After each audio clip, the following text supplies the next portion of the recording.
वासुदेवाय।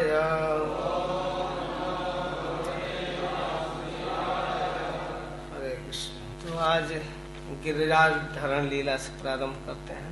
24वां अध्याय। श्री शुक उवाच। भगवान अपि तत्रैव बलदेवेन संयुतः अपश्यन् निवसन् गोपान् इंद्रजाज्ञ कृतोद्यमान्। सुखदेव गोस्वामी कथा प्रारंभ करते हैं कि श्री कृष्ण बलराम इस प्रकार वृंदावन में विहार कर रहे थे। तब तक एक दिन देखे कि ब्रजवासी लोग बड़ा धूमधाम से कुछ तैयारियों में लगे हैं। यद्यपि भगवान से कोई बात छिपी नहीं थी, वो सर्वज्ञ ईश्वर है, फिर भी नंद बाबा आदि बड़े बूढ़े गोपों से भगवान पूछते हैं, बड़ा ही विनम्र भाव से जिज्ञासा करते हैं। कथ्यता में पितः कोयम संभ्रमो व उपागतः किम फलम कस्यचोदेश केन वा साध्यते मख। हे पिताजी, आप लोगों के सामने कौन बहुत बड़ा काम आ गया है। हम देख रहे हैं कि सभी लोग व्यस्त हैं। किस उद्देश्य से, किन साधनों से यह यज्ञ किया जा रहा है। कोई उत्सव है, कोई यज्ञ है, इसका क्या फल होता है। एतद् ब्रूहि महान कामो मह्यम सुरसवे पितः नहीं गोप्य ही साधु नाम कृतम सर्वात्म नामिह। भगवान कहते हैं कि पिताजी, ऐसे तो मैं आपका पुत्र हूँ, बड़ा निकट का संबंध है, आप मेरे पिताजी हैं, मैं पुत्र हूँ, लेकिन साधु पुरुषों के लिए अपना पराया का भेद नहीं होता है। उनके दृष्टि में कोई अपना और पराया नहीं होता है। आप एक साधु पुरुष हैं और ऐसे साधुओं के लिए कोई छिपाने वाली बात नहीं होती। नहीं गोप्यम साधु नाम, छिपाने वाली बात नहीं है। आप कृपा करके मुझको बताइए कि कौन सा उत्सव आपके सामने उपस्थित हुआ है। इस रहस्य को हम जानना चाहते हैं। क्यों जानना चाहते हो? तुमको क्या इतना चिंता लग गई किस बात की? तो कहते हैं, मैं इसलिए जानना चाहता हूँ कि कभी कभी लोग जाने अनजाने काम करते रहते हैं, बढ़िया से विचार नहीं करते कि हम जो कर्म कर रहे हैं वह अच्छा है या बुरा है। बस देखा देखी लोग करते रहते हैं। हमारी जिज्ञासा है कि आप लोग जो कर्म कर रहे हैं वो उचित है कि अनुचित, इस पर थोड़ा सा हम विचार करना चाहते हैं। संसारिक लोग बिना सोचे समझे कामों को करते हैं, तो अच्छे व्यक्ति का कर्तव्य है कि अपने कर्म के उद्देश्य और उसके सिद्धांत पर विचार कर ले। तो हमारी जिज्ञासा है कि आप लोग जो क्रिया जो कर रहे हैं वह सुहृदों से, विद्वानों के द्वारा विचारित है, शास्त्र सम्मत है, अथवा लौकिक परंपरा से, रूढ़ी परंपरा से बस बिना सोचे समझे करते जा रहे हैं। तो आप कृपा करके बताइए। तत्र तावत क्रिया जोगो भवताम किम विचारितः। क्या आप जो कर्म कर रहे हैं वो विचारित है, शास्त्र सम्मत है, अथवा लौकिक स्तन में कि बस लौकिक परंपरा है, लोक में चल दिया, बस कर रहे हैं। परीक्षित साधु भंड्यतम, आप इसको बुरा मत मानिए, आप कृपा करके बताइए, हम जानना चाहते हैं। छोटा सा बच्चा बड़ा सुंदर प्रश्न कर दिया, बड़ा सुंदर जिज्ञासा है। तो नंद बाबा बतला रहे हैं, बेटा देखो, इस संसार में वर्षा जो होती है उसका अध्यक्ष है देवराज इंद्र। तो वर्षा के स्वामी हैं, मेघों के स्वामी हैं, और उन्हीं की कृपा से बारिश होती है। और बारिश होने से जंगल में जो पेड़ पौधा घास देख रहे हो, अनाज देख रहे हो, वो सब वर्षा से प्राप्त होता है। अगर मेघ न बरसे तो कोई अन्न नहीं होगा, कोई घास नहीं होगा। इसलिए मेरे प्यारे पुत्र, तम तात वयम अन्य च, इसलिए हे बेटा, हम और दूसरे लोग भी, सभी लोग इस बात को जानते हैं। इसलिए हम साल में एक बार देवराज इंद्र की पूजा करते हैं। तो ये कब से पूजा प्रारंभ हो गया पिताजी? तो कहते हैं परंपरा से आ रहा है, बाप दादे से पूजा करते आ रहे हैं। यह एवं विसृजित धर्मम पारंपरा गतम नरः, यह हमारे कुल परंपरा से चलता आ रहा है। और जो मनुष्य लोभ से या काम की व्यस्तता से या भय से, द्वेष से अपने परंपरा को छोड़ देता है उसका कभी मंगल नहीं होता बेटा। इसलिए हम लोग इस परंपरा के अनुसार देवराज इंद्र की पूजा करते हैं। इस प्रकार उसका मंगल नहीं होता, परंपरागत धर्म को छोड़ना नहीं चाहिए। इंद्र की पूजा बाप दादा से करते आ रहे हैं हम लोग, इसलिए साल में एक बार देवराज इंद्र की पूजा करते हैं। स्वयं श्री कृष्ण जो ब्रह्मा और शिव के भी ईश्वर हैं और नंद बाबा के बेटा हैं, अपने बड़े ही मधुर वाणी से नंद बाबा को समझाने लगे, क्योंकि ब्रजवासियों की बात सुनकर भगवान विचार कर रहे हैं कि पूजा लेते लेते इंद्र को अहंकार बढ़ गया है, उसको क्रोध दिलाना है, देखें क्या कहाँ तक जाता है, वो अपने स्थिति को भूल चुका है। तो अब पिताजी को ऐसे मधुर बातों से समझाते हैं कि एकदम नंद बाबा हूबहू कृष्ण की बात मान लिए। कहते हैं पिताजी मैं तो ऐसा समझता हूँ कि कर्मणा जायते जंतु कर्मणैव विलीयते, कर्म सिद्धांत बोलने लगे कि सभी जीव अपने कर्म के अनुसार पैदा होता है और जीवन भी जीता है अपने कर्म के अनुसार। सुखम दुखम भयम क्षेमम कर्मणैवाभिपद्यते। इस संसार में सभी लोग एक समान नहीं है। इतना अप डाउन स्थिति क्यों है? क्योंकि जीव अपने अपने कर्मों का अलग अलग फल भोगता है। कोई सुखी है, कोई दुखी है, कोई भयभीत है। क्यों? क्योंकि सभी लोग एक तरह के नहीं हैं, सबके साथ उनका कर्म जुटा हुआ है। अगर कर्मों को सब कुछ न मानकर उसे भिन्न किसी व्यक्ति को मान लिया जाए, किसी देवता को ईश्वर मान लिया जाए, फिर कर्म का कोई मतलब नहीं रह जाएगा। कोई भी ईश्वर हो कर्म का फलदाता, लेकिन वह स्वतंत्र नहीं है किसी जीव को कुछ सुख या दुख दे दे, क्योंकि वह ईश्वर भी उसके कर्म का रिजल्ट देखकर उसे सुखी और दुखी करता है। तो फिर उसकी प्रभुता का कहाँ गुंजाइश है? अगर हम अच्छा कर्म करें तो किसी देवता ईश्वर का ताकत है हमें नरक दे देगा, या हम बुरा कर्म करें तो हमें बचा लेगा? ऐसा नहीं होता है पिताजी। सभी प्राणी कर्मों का फल भोग रहे हैं। इसमें इंद्र कहाँ से आ गया? अगर हमारा कर्म अच्छा है तो हमें सुख मिलेगा, बारिश समय पर होगा, हमें अन्न मिलेगा, घास मिलेगा, जो भी आप चाहते हैं वो सब कुछ होगा पिताजी। सब जीव कर्मों का फल भोगता है। नंद बाबा को तो एक विचित्र बात सुनने को मिली। इसमें इंद्र का क्या प्रयोजन है हम नहीं समझ पाते हैं, क्या जरूरत है? तो क्या कहना है कि हम लोग इंद्र की पूजा न करें? नहीं पिताजी, मैं यह कहना चाहता हूँ कि आप लोग जो काम कर रहे हैं, जो देवराज इंद्र की पूजा कर रहे हैं, वह इस प्रकार है जैसे कोई विवाहित पति को छोड़कर जार पति की सेवा करने लगे कोई स्त्री। वैसे ही वास्तव में हमारी जीविका गिरिराज जी से चल रहा है, ब्रज से चल रहा है। हम लोग वनवासी हैं। न वही पुरो जनपदा न ग्रामा न गृहा वयम। न हमारा कोई घर है, न मकान है। कभी महावन में रहे, वृंदावन में रहे, बदलते रहते हैं डेरा। हमारा तो घर यही वन है, पहाड़ है।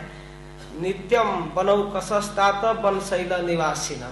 वन में रहते हैं, वन के घास से अपने पशुओं का जीवन चलाते हैं, वन से हमारा भोजन चलता है। और हमारे पास क्या है?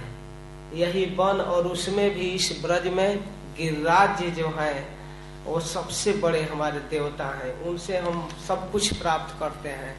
वही हमारे लिए भोजन की सामग्री देते हैं। देखिए उनके झरनों में पशु पानी पीते हैं, उनके तलहटी में घास चरते हैं, उनके लकड़ियों से हमारा मकान बनता है। सारी सामग्री सब चीज गिरिराज जी से प्राप्त हो रहा है। इसलिए पिताजी अगर आपको अच्छा लगे तो कीजिएगा। मेरी यही इच्छा है कि हम सभी लोग गिरिराज की पूजा करें। कैसे गिरिराज की पूजा की जाए? गिरिराज गोवर्धन की पूजा की जाए। तो अलग से कोई व्यवस्था नहीं करना है पिताजी। जो सामान इंद्र के पूजा के लिए जुटाया गया है, उन्हीं सब सामग्रियों को लेकर हम लोग गिरिराज गोवर्धन में चलेंगे और फिर गायों को लेकर चलेंगे। वहीं पर गायों की पूजा करेंगे, गिरिराज जी की पूजा करेंगे, ब्राह्मणों को बुलाएंगे और ब्राह्मणों से स्वस्ति वाचन कराएंगे और खूब सुंदर पकवान बनाएंगे। जो भी हमारे साथ सामर्थ्य है खीर, हलवा, पूरी, दाल, जितना आपके पास पकवान संभव है सब बनाएं और बना करके गिरिराज जी को भोग लगाएंगे और इसके बाद ब्राह्मणों को खिलाएंगे। जहाँ तक संभव हो ब्राह्मणों को दान देंगे। इस प्रकार से तैयारी करके हम लोग चले। जो भी हमसे संभव हो पकवान बनावे, अधिक मात्रा में जितना संभव सारे ब्रजवासी मिलकर एक जगह तैयार करेंगे पकवान, और इतना ज्यादा मात्रा में भात बनाएंगे, सब्जी बनाएंगे, कचौड़ी, पूरी, हलवा, कढ़ी बना करके हम लोग रखेंगे। खूब सुंदर पुआ बनाएंगे, मिठाई बनाएंगे, पहाड़ जैसा लगा देंगे। अन्न का अन्नकूट करेंगे और गिरिराज जी को अर्पण करेंगे। ब्रज के जितने दूध हैं सबको एक जगह जुटाएंगे। ब्राह्मणों को बुला कर गिरिराज जी का पूजन करेंगे और ब्राह्मणों को खिलाएंगे, दक्षिणा देंगे। इस प्रकार ब्राह्मण प्रसन्न हो जाएंगे, गाय प्रसन्न हो जाएगी, गायों को खिलाएंगे और इसके बाद हम गिरिराज जी की परिक्रमा करेंगे। इस प्रकार भगवान अपनी बातें कह दिए और कह कर अंत में कहते हैं, एतन मम मतम तात। हे तात, हे पिताजी, यह हमारा विचार है, मैं अपना अकेला विचार कह रहा हूँ। क्रियतम यदि रोचते, यदि आपको अच्छा लगे, रुचिकर लगे तो कीजिए। और अंत में कहते हैं, अयम, यह जो मैं बतला रहा हूँ, गो ब्राह्मणा दृणाम मह्यम च दैतो मख, यह जो यज्ञ होगा यह गाय के लिए, ब्राह्मण के लिए, गिरिराज जी के लिए और मेरे लिए अत्यंत प्रिय होगा, मुझे बहुत अच्छा लगेगा। तो जो भगवान मह्यम शब्द कह दिए, मुझे प्रिय लगेगा, तो अब नंद बाबा एकदम सब कुछ भूल गए कि अरे मेरे पुत्र को यही अच्छा लगता है तो यही करना है। इतना प्रेम करते थे नंद बाबा कि अब धान परंपरा वो सब छोड़ दिए, उनकी इच्छा हो गई। और इधर भगवान सुखदेव गोस्वामी कहते हैं, वास्तविक बात यह है कि भगवान इंद्र के घमंड को चूर करना चाहते थे, इसलिए इंद्र को उकसाना चाहते थे। तो जिस प्रकार भगवान कहे नंद बाबा वैसा ही किए। सारे ब्रज में सूचना दे दिए, सब जगह डूगी बज गई। नंद बाबा का आदेश है कि अब इस बार इंद्र का पूजा नहीं किया जाएगा, सभी लोग गिरिराज गोवर्धन में आओ। तो सब लोग भारी तैयारी के साथ आए और आकर के ब्राह्मणों ने स्वस्ति वाचन किया। गिरिराज जी का पूजन प्रारंभ हुआ। सभी लोग आदर के साथ अपना भेंट दिए। गायों को हरी हरी घास खिलाई गई और जब भोग अर्पण किया गया, बहुत ज्यादा मात्रा में अन्नकूट अर्पण किया गया, अन्न का पहाड़ बनाकर, तो भगवान सोचे कि ये ब्रजवासी तो बड़े भोले भाले हैं, इन लोगों को पहाड़ के पूजा में श्रद्धा होगा नहीं होगा, क्या किया जाए। तो भगवान स्वयं एक अद्भुत लीला करते हैं। ब्रजवासियों को जुटा करके ब्राह्मण लोग जो भोग अर्पण किए कराए, भगवान स्वयं ब्रजवासियों के ग्रुप में खड़े हैं और तब तक गिरिराज जी के ऊपर दूसरे रूप में उपस्थित हो जाते हैं। उपस्थित हो करके कहने लगते हैं, मैं गिरिराज हूँ प्रकट, आप अपना भोग मेरे हाथों में दो, मैं आपका भोग खाना चाहता हूँ। भगवान हाथ बढ़ाते हैं और इधर गोपों के साथ खड़े कृष्ण, देखो स्वयं भगवान गिरिराज प्रकट हो गए, देखो एकदम प्रत्यक्ष देवता। गर्ग संहिता में श्लोक है, प्रसंग है कि भगवान प्रकट होकर कहते हैं, शैलोस्मी, मैं पर्वत राज हूँ। एकदम बोलने लगे और हंसते हुए कहते हैं कि दो अपना भोजन, ये अन्नकूट मैं खाऊंगा। तो भगवान श्री कृष्ण, देखिए देखिए प्रकट हो गए गिरिराज जी, दो दो दो। अब सब देने लगे, एकदम भोग लगाकर, पर्दा लगाकर, मंत्र पढ़ने की जरूरत नहीं, डायरेक्ट खाने लगे। और डायरेक्ट खाने लगे और ऐसे खाने लगे कि एकदम टोकरी के टोकरी पूरी लेकर खाने लगे, खीर उठा करके पीने लगे और सब चीज खाने लगे। तो ब्रजवासी बच्चे कहते हैं, अरे यार कन्हैया, ये देवता है कि राक्षस है? ये तो सब कुछ खा गया। हम लोग देवराज इंद्र को जब भोग लगाते थे तो ज्यों के त्यों बचा रहता था, हमको भी प्रसाद मिलता था, और ये तो सब कुछ खा रहा है, ये तो कुछ नहीं छोड़ रहा है। तो कहते हैं, अच्छा है ना, इनको भोग लगाया जाए, देखो ये प्रकट देवता है, इंद्र ऐसा कभी नहीं किया। कहते हैं, लेकिन हम लोग क्या खाएंगे? प्रसाद तो बचना चाहिए। गिरिराज जी के तलहटी में एक गांव है, वहां पर गिरिराज जी प्रकट होकर ले रहे थे। ब्रजवासियों का कहना है, एक लोकोक्ति प्रसिद्ध है कि भगवान मांगते थे और लाओ अन्य आओ लाओ लाओ अन्य और अन्य और अन्य और लाओ मांग मांग कर खाते थे, इसलिए उस गांव का नाम अन्योर पड़ा है। तो इस तरह से भगवान मांग मांग कर खाने लगे। तो सारी टोकरी खाली, सब लोग दे रहे हैं, चारों तरफ से दे रहे हैं, और जिधर देखते हैं उधर ही गिरिराज का हाथ है, उधर मुख है, मांग रहे हैं, खा रहे हैं। इसके बाद भगवान कहे कि ठीक है, अब हम इनको प्रणाम करेंगे और प्रदक्षिणा। तो बच्चे कह रहे हैं प्रसाद, अरे प्रणाम कीजिए ना।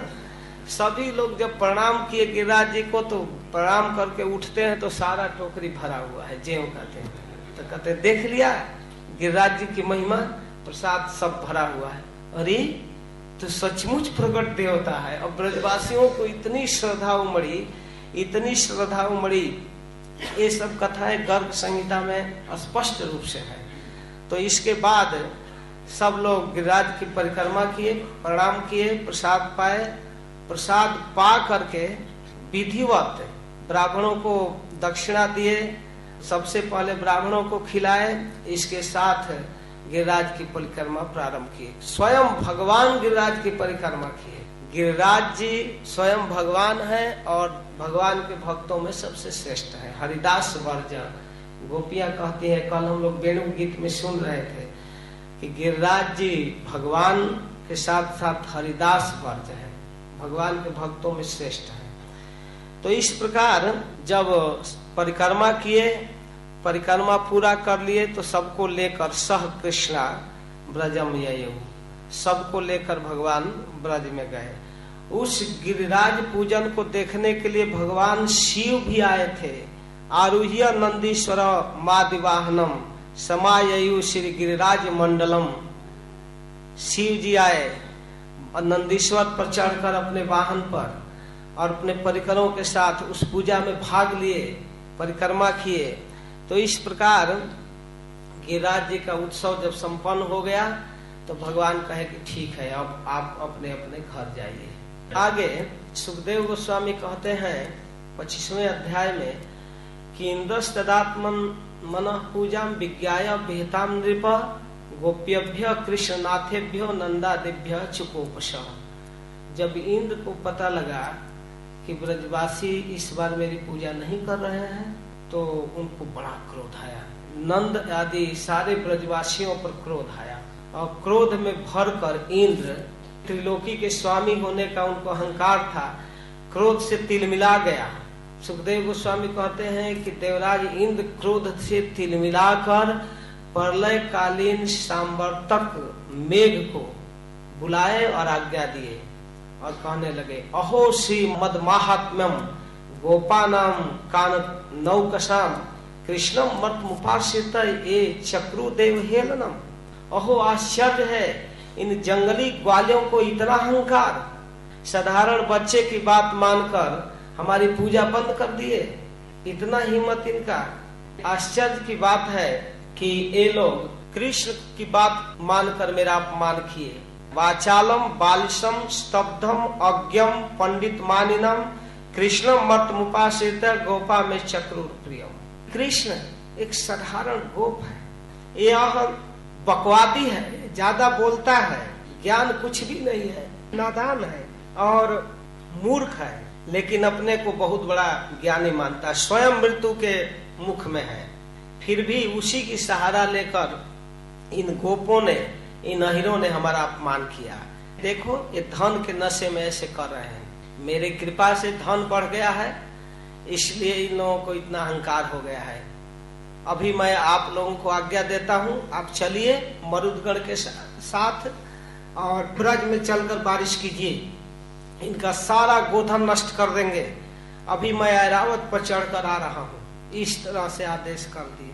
अब क्या था, त्रिलोकी के स्वामी देवराज इंद्र के आदेश को पाकर वो प्रलय कालीन मेघ, सांवर्तक मेघ चले, बड़ी मूसलाधार बारिश, झंझावात, आंधी, तूफान, इतना तेज ब्रज में चालू हो गया, सभी लोग ठिठुरने लगे, कांपने लगे एकदम ठंडा से, गायें कांपने लगी, गोप लोग ब्रजवासी लोग कांपने लगे। अब थर थर थर थर जाड़ा से कांप रहे हैं। कृष्ण के पास आए, कृष्ण कृष्ण महाभाग तम नाथ गोकुलम प्रभो, हे कृष्ण, हे स्वामी, हे नाथ, आप अब हमारी रक्षा कीजिए। त्रातुम महर्षि देवान कुपिता भक्त वत्सल, हे भक्त वत्सल, इस इंद्र की क्रोध से हमारी रक्षा कीजिए। इस तरह से प्रार्थना करने लगे। भक्त वत्सल भगवान जब देख लिए सारे ब्रजवासी एकदम भयभीत हैं, तो मन ही मन विचार कर रहे हैं कि अच्छा, इंद्र की इतनी ही कड़ी, ठीक है, इसका अहंकार भंग करते हैं। तो कहे ठीक है, हमने गिरिराज जी का शरण लिया है, उनकी पूजा किया है, तो हमारी रक्षा गिरिराज जी करेंगे। आप सभी लोग चलिए गिरिराज जी में, चलिए। और इंद्र अपने को इतना बड़ा ईश्वर मानता है, मूर्खता बस लोकपाल मान रहा है, इसका अज्ञान अभी मैं चूर चूर करता हूँ। बस सबको बुला लिए, माताजी, पिताजी, नंद बाबा, ब्रजवासी, गायें, सारा सामग्री छकड़े पर लाद कर, बारिश हो रहा था, उसी बारिश में सब लोग आए। और गिरिराज जी के पास जब आए तो भगवान अपनी जोग माया का स्मरण किए और बाएं हाथ से बहुत बड़ा गिरिराज, 7 कोस लंबा चौड़ा, बहुत ऊंचा, उस गिरिराज जी को बाएं हाथ से उखाड़ लिए और उखाड़ करके ऊपर रखकर अपने कनिष्ठ उंगली पर धारण कर लिए और कहने लगे कि आप लोग आइए, अब गिरिराज जी आपके लिए बहुत बड़ा हॉल तैयार कर दिए, इसमें आइए, निवास कीजिए नीचे। और सभी लोग आराम से उसमें आ गए, जितने गाय, बच्चे, स्त्री, पुरुष, सभी लोग आ गए। आप लोग डरिए मत, आंधी पानी से कोई भय मत कीजिए, आप लोग आराम से रहिए। उसी में सारे गोधन, छकड़े, आश्रित, पुरोहित, भृत, नौकर, चाकर, सब कुछ उस गिरिराज में आके गड्ढे में आकर घुस गए, सब लोग रहने लगे। और लगातार 7 दिन इसी प्रकार बारिश होता रहा और भगवान उस गिरिराज जी को उठाए रहे, एकदम एक डेग में इधर हिले उले नहीं। यह देखकर देवराज इंद्र चकित, अरे ये क्या हो रहा है, सारा ताकत लगा दिए लेकिन ब्रजवासियों को कुछ बिगड़ा नहीं, सभी सुरक्षित है। और गिरिराज जी को ऐसे उखाड़ लिए कि चारों तरफ बहुत सुंदर बाउंड्री बना हुआ था, पानी नहीं आने वाला था इधर। अन्य पुराण में कथा है, महात्मा लोग कहते हैं कि भगवान एक बार अगस्त ऋषि को वचन दिए थे कि हम आपको पानी पिलाएंगे, तो वह अवसर पा करके अगस्त जी को संकेत किए कि अब आप पानी पी सकते हैं। दूसरे जगह भी बाढ़ नहीं होना चाहिए, समुद्र को सोखने वाले अगस्त। एक बार की एक कथा है अन्य पुराण में, एक महात्मा बहुत अच्छे भागवत के वक्ता वैष्णव सुना रहे थे कि एक बार भगवान शिव अपनी पत्नी के साथ थे, पार्वती जी के साथ। तो पार्वती जी कहने लगी कि आप तो इसी तरह गृहस्थ होकर भी विरक्त जैसा रहते हैं, कोई घर है न मकान है, न कोई ब्राह्मण सेवा न साधु सेवा, कभी किसी को खिलाते पिलाते नहीं, बस जंगल में पड़े रहते हैं, ये थोड़े गृहस्थी की शोभा है। कभी साधु ब्राह्मणों को निमंत्रित करना चाहिए, खिलाना चाहिए। तो कहे कि अरे इस झंझट में नहीं पड़ना चाहिए, अपना भजन करना चाहिए, तुम साधु ब्राह्मण के चक्कर में मत पड़ो, वो बहुत खाते हैं और उनको खुश करना बड़ा टेढ़ी खीर है, इस चक्कर में मत पड़ा करो। तो कही नहीं, इसकी चिंता मत कीजिए, हम व्यवस्था करेंगे, आप ब्राह्मणों को निमंत्रित कीजिए, साधुओं को निमंत्रित कीजिए। तो कहे कि चलो नहीं मानोगी तो एक ब्राह्मण को बुलाता हूँ, उसको खिला दोगी तो मान लूंगा कि तुम समर्थ हो। तो शिव जी अगस्त जी को निमंत्रित करती है। अब शिव जी भी बड़े कौतूहली हैं। अगस्त जी आ गए, खाने के लिए बैठे और इधर पार्वती जी अपनी अन्नपूर्णा शक्ति लगाई और अपनी दासियों सेविकाओं के साथ भोजन बनाने लगी। टोकरी के टोकरी पूरी लाकर दिया जाता था, अगस्त जी खाना चालू कर दिए। समुद्र पीने वाला अब कितना खा सकता है, अब लगे खाने। और उधर पार्वती जी का तो गर्मी छूटने लगा, कुछ भी आता था सीधे खा जाते थे। तो कहने लगी अरे अब क्या किया जाए, तो कहते बुलाओ ब्राह्मणों को, अब हम क्या करें। एक ब्राह्मण को नहीं खिला सकती हो और बार बार कहती थी खिलाऊंगी, खिलाओ, देखो कितना खाता है। अब तो कांपने लगी कि कोई उपाय कीजिए, कोई उपाय कीजिए। तो कहती हमारे पास कोई उपाय नहीं, हमारे पास एक उपाय है कि बस भगवान का स्मरण करो, वही कुछ कर सकते हैं। जो हमारे आराध्य हैं भगवान विष्णु, भगवान कृष्ण, जो भी कीजिए किसी तरह कोई उपाय तो कीजिए। भगवान शिव कहे कि ठीक है, भगवान का स्मरण किया जाए। और इधर अगस्त जी का प्लेट खाली बार बार आता था।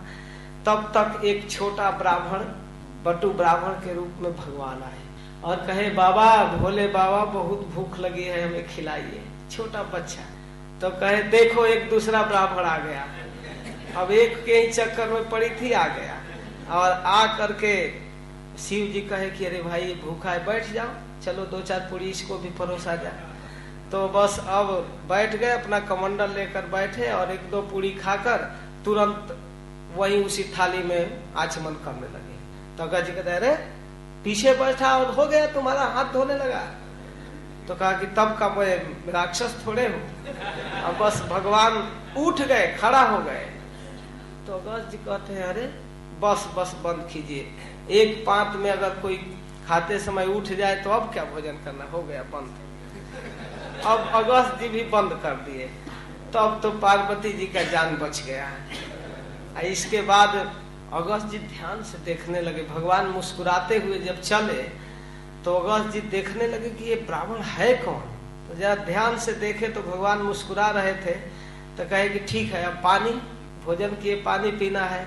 तो भगवान उनको आश्वासन दिए और अपना स्वरूप दिखाए, पानी अब इनसे मत मांगिए, मैं पिलाऊंगा बाद से, हाथ धो लीजिए। तो अगस्त जी को भगवान वचन दिए थे कि पानी पिलाएंगे। तो जब देवराज इंद्र सांवर्तक मेघ को आमंत्रित किए कि ब्रज को डुबा दो, तब भगवान उस समय अगस्त जी को याद किए कि अब आप इस पानी को पी जाइए। 7 दिन में इतना भारी बारिश होगा तो सारा देश ही बह जाएगा। तो अगस्त जी अपना सारा पानी पी रहे थे, कहीं कुछ हानि हुआ ही नहीं। और गिरिराज जी के ऊपर सुदर्शन चक्र चल रहा था, एकदम उसके ऊपर बारिश हो नहीं रही थी। एकदम सुरक्षित ब्रजवासियों को जब भगवान बचा दिए, तब देवराज इंद्र की सारी हेकड़ी शांत हो गई। उनका एकदम हृदय कांप गया कि अरे बहुत भारी अनर्थ हुआ, हम तो भगवान के प्रति अपराध कर दिए। तब फिर मना कर दिए, बस बस हो गया। अब तो ग्लानि पश्चाताप मन में इंद्र को आ रही है। तो भगवान देख लिए कि बारिश खुल गया, तो कहे ठीक है, आप लोग निकलिए, सुरक्षित निकलिए। पानी आंधी बंद हो गया, नदियों का पानी भी उतर गया, कहीं कुछ नहीं है। सर्वशक्तिमान भगवान खेल खेल में यथावत गिरिराज को फिर रख दिए, सब जब निकल गए थे। इसके बाद सभी लोग निकल करके बार बार कृष्ण को चूमते थे। जो बड़े बूढ़े थे वे कृष्ण को आलिंगन करते थे, स्नेह में चूमते थे, वाह कन्हैया तुम हम लोगों को बचा दिया इतने भारी विपद से। सब जसोदा रानी, रोहिणी जी, नंद बाबा, जितने लोग थे सब कृष्ण को आशीर्वाद देते थे। श्री बलराम जी, स्नेहातुर जितने माता पिता थे सभी लोग और साथी लोग भी कृष्ण के साथ आलिंगन करते, चूमते। सब जगह कृष्ण की प्रशंसा हो रही है। देवराज इंद्र खुद चकित है और देवता लोग, दूसरे देवता लोग पुष्प की वर्षा कर रहे हैं। चारों तरफ कृष्ण के गुणगान गाया जा रहा है। देवराज इंद्र अपने मन में एक ग्लानि के साथ भगवान से मिलना चाहते हैं, बहुत संकोच है मन में। तब तक सुखदेव गोस्वामी एक दूसरी कथा कह रहे हैं। अब देवराज इंद्र के द्वारा पश्चाताप, प्रणाम, स्तुति बाद में कहेंगे।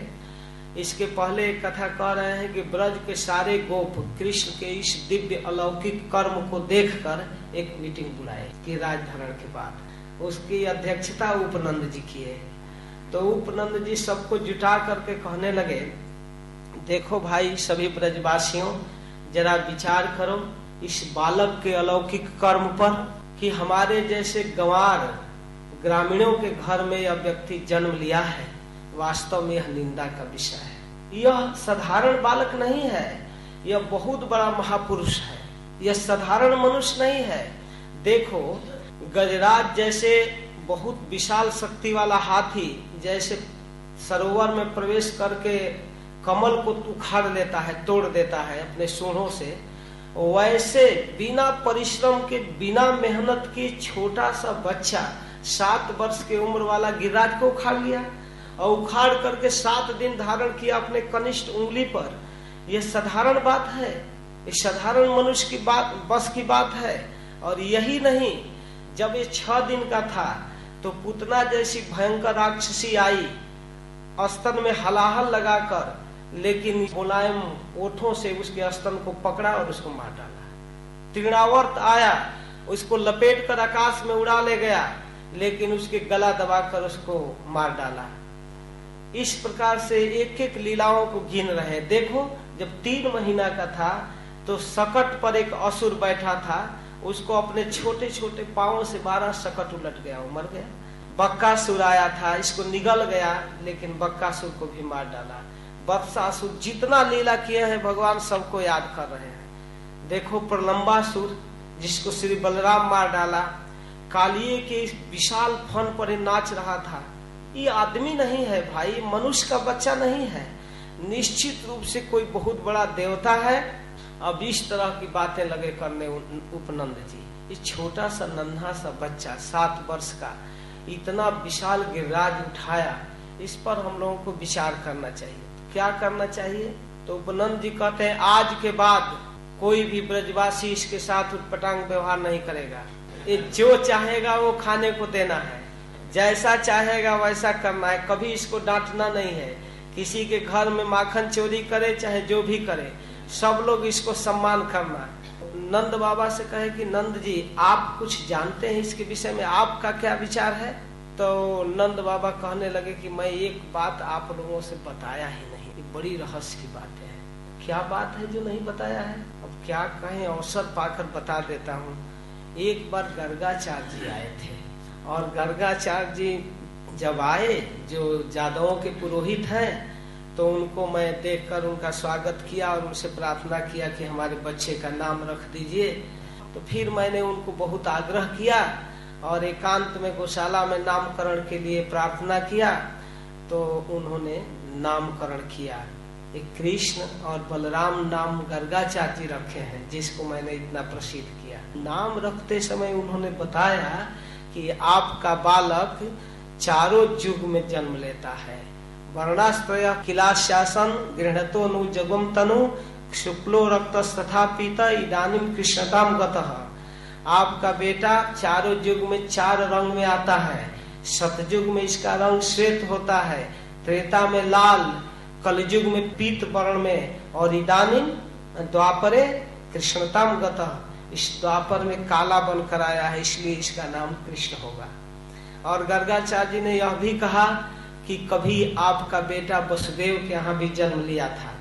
प्राग्जयम वसुदेव स क्वचित जात तवात्मजः, इसलिए इस रहस्य को जानने वाले विद्वान लोग इसको वासुदेव कहेंगे। दूसरा नाम वासुदेव इति श्रीमान अभिज्ञा संप्रचक्षते, वासुदेव कहेंगे जो अभिज्ञ जन है। ऐसे आपके बच्चे के अनेक नाम है। बहुनी संति नामानी रूपाणी च सुतस्ते गुण कर्मानुरूपाणी तानहम वेदनो जना। आपके बच्चा जैसा काम करेगा वैसा नाम होगा। बहुत कर्म करेगा और उस कर्म के अनुसार इसका बहुत नाम होगा। इसके रूप के अनुसार और इसके कर्म के अनुसार इसके अनेक नाम होंगे। इसके सौंदर्य के अनुसार कोई इसको नीलमणि कहेगा, कोई श्याम सुंदर कहेगा, कोई भुवन सुंदर कहेगा, कोई मदन मोहन कहेगा। इसके रूप के अनुसार, इसका रूप इतना सुंदर है कि कामदेव मोहित है, तो मदन मोहन। संसार में सबसे सुंदर है भुवन सुंदर, सांवला सलोना है श्याम सुंदर, नीलमणि। इसके अनेक रूप पर नाम होगा। और कर्मों के अनुसार कोई इसको गिरवरधारी, कोई माखन चोर, कोई गोपीनाथ, कोई रास बिहारी, तरह तरह के नाम होगा। इस नाम को मैं जानता हूँ, साधारण लोग नहीं जानते, गर्गाचार्य जी ने बताया। और इसके साथ साथ गर्गाचार्य जी कहे, एषा वश्रे आधस्य गोप गोकुल नंदन अनेन सर्व दुर्गाणी यूयम अंजस्तरिष्यत।